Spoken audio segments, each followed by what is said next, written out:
በስተመጨረሻም እሱም ትዳሩን ጥሎ ትቶ ሄርሜላም ሴትነቷን ክብሯን ጥላ ትታ ተጋቡ። በቃ እሱ በሱፍ እሷ በቬሎ አደባባይ ላይ እንዴ! ይህን ጉድማ ሰው ማየት የለበትም መስማት የለበትም ብለው ጫካ ሄደው ተጋብተው መጡ። እንደምታያቸው ወይ ጉድ! ጉድ ነው። በግድ ሳመኝ፣ በግድ አፍቅረኝ፣ በግድ ቬሎ አልብሰ አግባኝ፣ በግድ ቀለበት አድርግልኝ፣ በግድ አብረን እንተኛ፣ ሙሽሮች የሚያደርጉትን ነገር እናድርግ። አረ ጉድ ጉድ! አይ ሴትነት! ሴትም ለካ ሁሉም ሴት ይገርማል። ያው አንዳንዴ ብቻ እንፈርዳለን፣ ግን ዝም አይቶ ማለፍ ይሻል ነበር። ግን እንፈርዳለን። ለምን እንዴ? የሚዲያን ወደ ሚዲያ ያወሩትን እኛ እዚህ ጋር መጠን ነው የምናወራው። ሌላ አዲስ ነገር አንጨምርም። እና እንዴት ናችሁ ቤተሰብ? ትንሽ ጠፋ ብያለሁ የኔ ውዶች። አሁን ተመልሼ መጥቻለሁ። ሄርሜላና አብርሽ ተጋቡ አሉ። ይሄ ነገር ነበር የቀረው፣ ይሄ ነበር የቀራችሁ። እና ይገርማል። ሁሉም በግድ እንደው ትችያለሽ፣ ግን ሄርሜላ በግድ ሳመኝ፣ በግድ አውረኝ፣ በግድ ቀፈኝ፣ በግድ በቃ ውሰደኝ፣ ሳበኝ፣ ጎተተኝ። እስከ መቼ ነው የውሸት ዓለም፣ የውሸት ኑሮ፣ የውሸት እኔ እንጃ። አይከብድም ግን አይከብድም። የምሬን ነው። ህይወት እንዲቀላል ነች ማለት ነው። ህይወት እንደናንተ እንደዚህ እቃቃ ነች ማለት ነው። አላ አይደለ? በቃ እንደፈለጋችሁ ናችሁ። በቃ በፈለጋችሁት መንገድ ነው በቃ የምትመሩት ህይወታችሁን። አረ ደስ ይላል። እንደው ለእኛም በቃ ለእናንተ የዘነበ እንደው ለእኛ ካፋልን ነው የምለው፣ ሌላ ምንም አይደለም። እና በጣም የገረመኝ ፓርት ደግሞ ሩታ ጋር ሄዱና ሩታ የጀግና አይዞሽ በርቺ ወደፊት አብርሽ ምንም አያደርግልሽም ትላላችሁ። ከዛ አብርሽ ጋር ደግሞ አብርሽ ቪዲዮ ሲሰራ ደግሞ ወደ አብርሽ ትመጡና አብርሽ ጎበዝ ጀግና በቃ ጥሩ ነው በርታ ከሄርሜላ ጋር ቀጥል። ከዛ ደግሞ ወደ ሄርሜላ ቤት ትገቡና ደግሞ ግልጥ ጥላችሁ እሷ ቤት ቪዲዮ ፖስት ሲደረግ እንዴ ሄርሜላ ታዩ ይቅርብሽ ፍቺው አብርሽ ምናምን እንደዚህ ነው። እኔ የምለው እስኪ አንድ ሀሳብ ስጡ። ወይም ደግሞ አንድ ሀሳብ ሳይሆን ሁሉም ሰው ቤት መሄድ አይጠበቅባችሁም። እሺ ሄዳችሁ እንበል፣ ግን አእምሯችሁ ትክክል ነው ብሎ የሚያስበውን ነገር ልክ እንደኔ እኔ አሁን ሩታን ቤት ተሰራ ቪዲዮ፣ ሄርሜላ ቤትም አብርሽ ቤትም ለምን ሁሉም ቤት ተሰራም ህሊና የሚለኝን እሺ የሚለኝን ወይ ደግሞ የማስበውን ይጠቅማል ብዬ የማስበውን ነገር ነው እዚህ ጋር የምናገር እንጂ እዛም ትክክል ነው እዚህም ትክክል ነው እዛ እንዲህ ነው እዛ አልልም። መፍረድ ከከበደኝ ጸጥ እላለሁ፣ ወይ ደግሞ ሀሳብ መስጠት ከከበደኝ ወይ ደግሞ ውሳኔ ላይ መድረስ ካልቻልኩ ዝም እላለሁ። እናንተም እንደዛ አይነት ነገር ብታደርጉ የተሻለ። ለማንኛውም ግን እንደው አንድ ሀቅ ልንገራችሁ፣ አብርሽን ከሴት ተለይተህ አንድ ቀን እደር አንድ ቀን ዋል ከምትሉት እግዚአብሔርን ነው የምላችሁ። ሉሲን ታቋታላችሁ አይደለ? ሉሲን እስከ ነፍሷ ወይ ደግሞ እስከ በህይወት ይዛትና ብትሉት ይቀለዋል። እግዚአብሔር ያለ ሴት መኖር አይቻልም ወይ? እኔ የምለው ተግማማችሁ በጣም ዩቲዩቡንም ሀገራችንም ባህላችንም አግማማችሁት። የውሸት ኑሮ የውሸት ዓለም እየኖራችሁ እግዚአብሔርን ነው የምላችሁ። በቃ የሆነ አጨቀያችሁት፣ ጭቃ በጭቃ አረጋችሁት። የክረምት መንገድ ጭቃላ ልክ እንደዛ አግማማችሁት። ግን ሄርሜላ የምትደግፏት ሰዎች ማለት ነው ክብሯን በዚህ ልክ ጥላ አዋርዳ ራሷ ሴት ልጅ ማለት ነው የፈለገ ይህ ልጅ ወደው ነው መሰላችሁ? አይመስለኝም። ብትወደው በዚህ ልክ አትንዘላዘልም ነበር። የምሬን ነው የምላችሁ። ፍቅር እንደዚህ አይደለም። በግድ አግባይ ትለዋለች። በግድ የፍቅር ጥያቄ ሲጀመር አልተቀበላትም። የፍቅር ጥያቄዋል አንድ። ሁለተኛ ነገር ደግሞ አግባኝ በቃ ቀለበቱን ግዥና አምጭና ይኸው እንደፈረደበት አሁን ቬሎን እንዳደረግሽው ያደርግልሻል። ሌላ ምን ይደረጋል? ሌላ ምን ይባላል? ጉድ እኮ ነው እናንተ።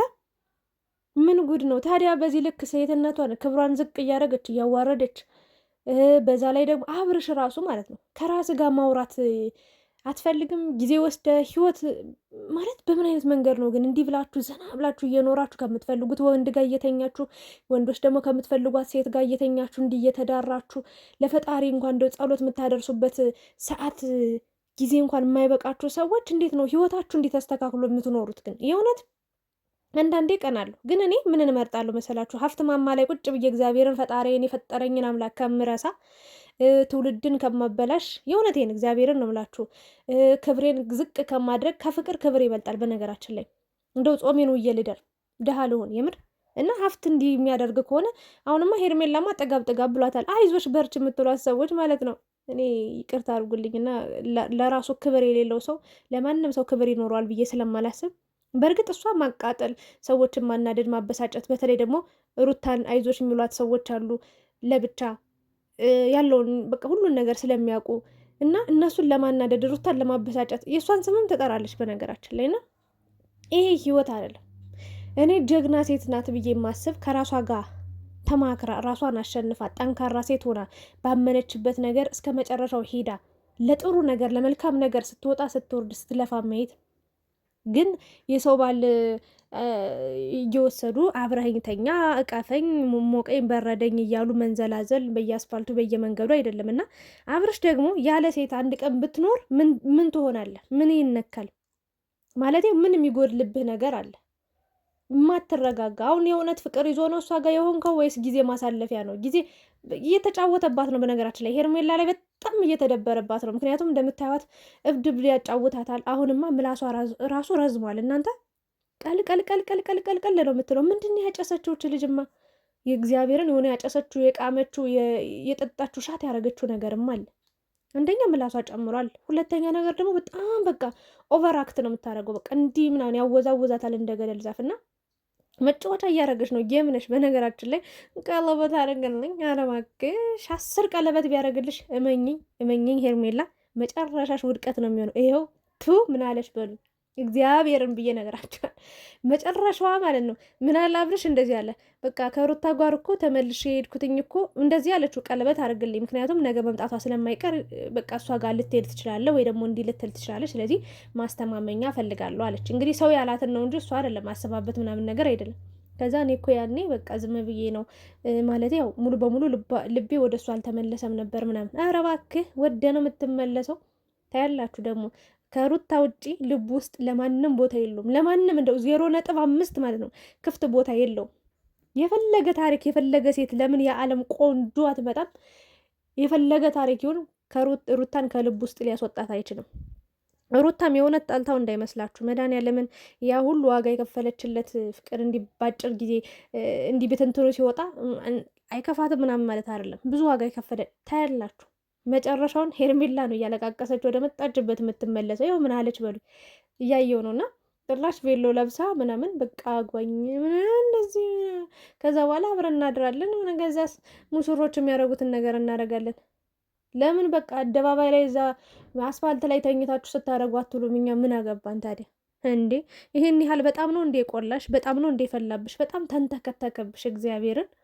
ኧረ ተረጋጊ፣ ቀስ በይ፣ ረጋ በይ። ሴት ልጅ ሰከን ረጋ ስትል ህይወትን በቃ በምን አቅጣጫ ህይወትን ራሷን አሸንፋ ጠንካራ ሆና ጀግና ሆና ስኬት ላይ መድረስ እንጂ እንዲህ ሚዲያ ላይ እየመጡ ለነገሩ ጥጋባችሁም በልክ አይደለም። ሄርሜላ ይዘሽ ጎብዥ የሰው ባል ቀምታ አይደለም። በነገራችን ላይ ሩታም ትታው ነው ሁሉን ነገር ልተው ብላ እስኪ መጨረሻውን ልይ ብላ። አብርሽ ግን ስለ ፍቅር ብዙ ነገር አወራ። ቀለበት አድርግልኝ ስትልህ ቀለበት እኮ ጣትን እንጂ ልብን አያስር ምናምናም ብለህ ተቀደድክ። እና የፍቅር ዋጋው የፍቅር ትርጉሙ ከገባ ለምን በዚህ ልክ መባለጉ፣ በዚህ ልክ በየሳምንቱ ሴት መቀያየሩ፣ በዚህ ልክ እዛ እዚህ መሄዱ፣ በዚህ ልክ 2 እግር አለኝ ብለው ለዛፍ መውጣቱ ላይ ምን ማለት ማትረጋጋ። በእርግጥ ተጋብቶ የሚፋቱ ሰዎች እንዳሉ አውቃለሁ። ግን ተፋትተው በአንድ ሳምንት በ2 ቀን ውስጥ ሌላ ሴት ጋር የሚሄድ ወንድ ከሆነ ወይ ደግሞ በ2 ቀን ውስጥ ሌላ ወንድ ጋር የምትሄድ ከሆነ ሴቷ የነበሩት በቃ ዝም ብሎ ኑሮን ለማሸነፍ ነው። የጋራ ኑሮ ለምሳሌ አለ አይደለ? ቤት ኪራይ በጋራ መክፈል የሆነ ነገር አለ አይደል? እንደዛ ነበር የነበረው ህይወታችሁ። ቃቃ ነበረ ማለት ነው። እና በእርግጥ እየቀለዳችሁ ነው ህይወታችሁ ላይ። እኔ ግን የምፈራው ነገር ምን መሰላችሁ? እንዲህ እየቀለዳችሁ በሄዳችሁ ቁጥር የሆነ ቀን ላይ ሁሉም ነገር የእውነት የሆነና የእውነት እንዳታለቅሱ የእውነት ዋጋ እንዳትከፍሉ እፈራለሁ። እግዚአብሔርን አስቡት እንግዲህ በዚህ ጊዜ የልጅ አባት ነው አይደል? ቢያንስ ልጅ ወልዷል። እስከሚገባው በላይ ሩታን አቅፎ ተኝቶ ብዙ ዓለም አይቷል አይደል እንዴ? በትዳር ውስጥ ነበር። ያላየው የለም እንደው ያየው የለም እንጂ እኛም ያላየነው ጉድ የለም። ብዙ ነገሮችን አይተናል። ብዙ ነገር አሳልፏል፣ አይቷል አይደለ እንዴ? ታዲያ 1 ቀን 2 ቀን 1 ሳምንት ያለ ሴት ቢያድር ቢውል እንትኑ ይቆረጣል ወይ? ወይኔ ስሙን ጠርቸው ነበር ይቅር በለኝ። እንደው እነዚህ ልጆች እኮ ተሳስተው ነፍሴ እኔን ራሱ አስጨነቁ። ተሳስተው ሊያሳስቱኝ ነበር። እና እቃው ይቆረጣል ተብሏል ወይ? እንደው ያልገባኝ ነገር ሴት አቅፈ ካልተኛ፣ ሴት አቅፈ ካልዋልክ፣ ሴት ጋር ካላወራ፣ ሴት ጋር ካልተጃጃልክ የሆነ ነገር። በነገራችን ላይ ኤፍሬም ተናግሯል። ከሄርሜላ ጋር ቀለበት ያደረግክ ቀን ሙሉ ቤተሰቦቻችን እርሳቸው፣ እኔም ወንድሜ ብዬ አልጠራም ብሏል። እግዚአብሔርን እኔም እንደዛ አልልም። ግን ጅል አይደለም ይሄን ያህል አብርሽ፣ እውነቱን ስነግራችሁ ማለት ነው። እግዚአብሔርን ጅል አይደለም። አያደርገውም። ቢያደርገውም ለውሸት ለምን? የምሬን ነው ምላችሁ፣ ለማስመሰል በቃ የሄርሜላን ፈቃድ በቃ አሁን ከሁለት ያጣሁ በቃ ሆንኩኝ፣ ብቸኛ ሆንኩኝ ብሎ እንዳይደብረው። ለምሳሌ ሩታ የተናገረችው ነገር ደርሶበት በቃ የሆነ መሸነፍ አልፈለግም። ለዛ ነው ሄርሜላን እየተጫወተባት የሚገኘው። ታዲያ እዚህ ሁለት ሴት ላይ እዛም እዚህም ለሚረጋግጥ ወንድ እኔ አልደግፈውም። ባለፈው በጣም ተሰምቶኝ አሳዝኖኝ ነበር። ለምን ሩታ ያደረገችው ነገር ለካ ሩታ ሁሉም ነገር ምክንያት ነበራት። እኔ እንደውም ትመለሳለች፣ እስኪ የእውነት ፍቅር አለው ልቡ አሁንም እኔ ጋ ነው ወይስ አይደለም ብላ ልትፈትነው ብዬ ነው ያሰብኩት። ግን ደግሞ ከሚጠበቀው በላይ ከታሰበው በላይ እሱ ሌላ ዓለም ሌላ ታሪክ ውስጥ ነው ያለውና ለማንኛውም አንድ ነፍስ ነው ያላችሁ፣ አንድ ህይወት ነው ያላችሁና ጊዜያችሁን በአግባቡ ተጠቀሙ። እንዲህ እየተንዘላዘላችሁ ለቀጣይ ትውልድም በቃ ነውር ስራ አታስተምሩ፣ አታስተላልፉ። ወደ ራሳችሁ ተመለሱ። በቃ የሆነ ቀን ትሞቱና ለሁሉም ነገር ትጠየቁበታላችሁ። እና ሩታ ላይ በዚህ ልክ መጫወትም አይጠበቅብም። አብርሽ አንተ ከሷ በምን ተሻልክ ታዲያ? ባለፈው ወዳችኝ፣ ሰበረችኝ፣ ሰባበረችኝ፣ አነሳችኝ፣ ጣለችኝ እያልክ ነበር አይደል እንዴ? ታዲያ አሁን አንተ የምታደርገው ነገር ጽድቅ ነው ማለት? በዚህ ልክ ቢያንስ አብራችሁ ረዥም ጊዜያትን ቆይታችኋል አይደል? በዚህ ልክ መጨካከን፣ በዚህ ልክ በቀል ማሰብ፣ በዚህ ልክ የሆነ መግማማት ጥሩ አይደለም። እና ቤተሰቦችንም በዚህ ሁኔታ ልታጣ ትችላለህ። በነገራችን ላይ እስካሁን እንደውም ቤተሰቦች ከጎን ነበሩ፣ አለንልህ እያሉ ነበር። ነገር ግን አሁን አንተ እየሄድክ ያለበት መንገድ እኔ እንጃ ማንም የሚደግፍ አይመስለኝም። እና እባክህን በቃ አቁም ይሄን ነገር፣ ለማንም አይጠቅምም። ሄርሜላም የራሽን ህይወት ኑሪ። እግዚአብሔርን የማዝነው ላንቺ ነው። ሩታ አልቅሳ የሆነ ቀን ላይ እግዚአብሔር አምላክ ደግሞ ያነሳል። ሁሌ ዝቅ ብሎ አይኖርም አንድ ሰው።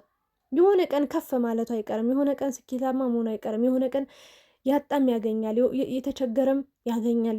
የእውነቴን ነው። ማንም እና እንዲህ እንደ ሳቅሽ ደግሞ አትኖሪም። የውሸት ሳቅ፣ የውሸት ደስታ፣ የውሸት ኑሮ፣ ሁሉ ነገር የውሸት ምን ስትል እንደነበረ አይታችኋል አይደል? እዛ ጋር ቡፍ ያለ፣ እዛ ጋር ብዙ ሰዎች አሉ። እንግዲህ ያሉበት ጫካ ነው፣ አይታችሁታል። በረሃ ውስጥ ነው ያሉት። ግን እዚህ ጋር እንደዚህ ነው፣ እዛ ጋር እንደዚህ ነው። በቃ እንደዚህ ቀፈኝ፣ እንደንስ እንጨፍር። ኧረ እባክሽ ይህንን ዓለም ከምትወዱ ሰው ጋር ከሚወዱሽ ሰው ጋር ሴትነትሽን ክብርሽን አስቀድመሽ ጥሩ ህይወት ላይ ብትኖሪ በዚህ ዓለም ላይ ደስተኛ ህይወት ልትኖሪ ትችላለሽ። ግን ሰው ባል ላይ ተለጣጥፈሽ ወንድ ዘላለም ዓለምሽን የምሬ ነው ብታገቢው ራሱ ማለት ነው አርገኝ እያልሽ ሌሊቱ ሙሉ ስትለምኝ ነው የምታድር የሚመስለኝ። እግዚአብሔር ይቅርታ አድርጉልኝ። ለምን እንደዚህ እንዳልኩኝ ልንገራችሁ። ሁሉንም ለምን አትችሏለች። ቼክ እኮ ያረጋትም እሱ ቼክ በቃ ትዝም አትለው እንዴ። ልብ እሷ ጋር ነው ያለው፣ ሩታ ጋር ነው ያለው። ምን ያደርግ ታዲያ? በምን ውስጥ ሩታን በምን ፈልቅቃ በምን በቃ መንጭቃ በምን ታውጣት? አትወጣማ፣ ገብታለች አዴ። እና እኔ ታሳዝኘኛለች። በቃ ሁሉ ነገርሽ የውሸት። እንደው አግባኝ፣ ቀበኝ፣ ሳመኝ፣ እኔ ቆንጆ፣ እኔ ሸበላ። ወይ ወንድ ልጅ ነው ጀንጃኝ ነበር። አሁን ሴቷ ወይ ጉድ! እንካ እንካ እንካ እንካ ብለሻል። አንድ ቀን እንደው በሰጠሽውና በሰጠሽና በቃ በበረደልሽ ከዛ እንደው በተፋታሹ ለማለት ይከብደኛል። እሱ ባለትዳር ነው። ሆ ለቀቅ አድርጊው። አሁንም 80 አልወረደም በነገራችን ላይ ባካችሁ። እና ግን 80 አላቸው ብላችሁ ታስባላችሁ ሩታን? እስኪ ጥያቄ ልጠይቃችሁ። 80 አላቸው ብላችሁ እኔ ያላቸው አይመስለኝም። ለምን ዝም ብሎ ሁሉ ነገር በቃ በችኮላ ቤተሰብ እንኳን ያላወቀው ሰርግ ነው ደግሰው በቃ ተጋባን ብለው በሰው ሀገር ሄደው የመጡትና እኔ እንጃ አላቅም። 80 ያላቸው ሩታና አብርሽ ብላችሁ ታስባላችሁ? ለማንኛውም ግን እንመጣለን፣ እናያለን፣ እንታዘባለን። የታዘብነውን ደግሞ እንፖስታለን። ውዳችኋለሁ። እናንተም የተሰማችሁን ሀሳብ አስተያየት አስቀምጡልኝ። እኔ ሀሳብ ይህንን ይመስል ነበር። እናንተስ ምን ታስባላችሁ? በአብርሽ በሩታ መሀል እንዲሁም ደግሞ ሄርሜላ እያደረገች ያለችው ነገር እንዲሁም ደግሞ አብርሽም የሆነ ነገር ባያሳያት ሄርሜላ በእርግጥ በዚህ ልክ እንትን አትልም ነበር። ግን ሄርሜላስ ክብሯን ማስከበር የለባትም ወይ? ሴትነቷን መጠበቅ የለባትም ወይ የሚለውን ነገር የእናንተን ሀሳብ እንጠብቃለን። ለማንኛውም ሙሽሪት ሙሽራው ያዝልቃችሁ እንዳልል ያው የማይዘልቅ ፍቅር ነው። ለማንኛውም ይቅርታ፣ ሌላ ክፉ ነገር መናገር አልፈልግም። ሰው እንዲህ በዚህ ልክ ይጃጃላል? እንዲህ ጉድ እኮ ነው። ቻው በሉ። ላይክ፣ ሼር፣ ሰብስክራይብ ማድረጋችሁን እንዳትረሱ።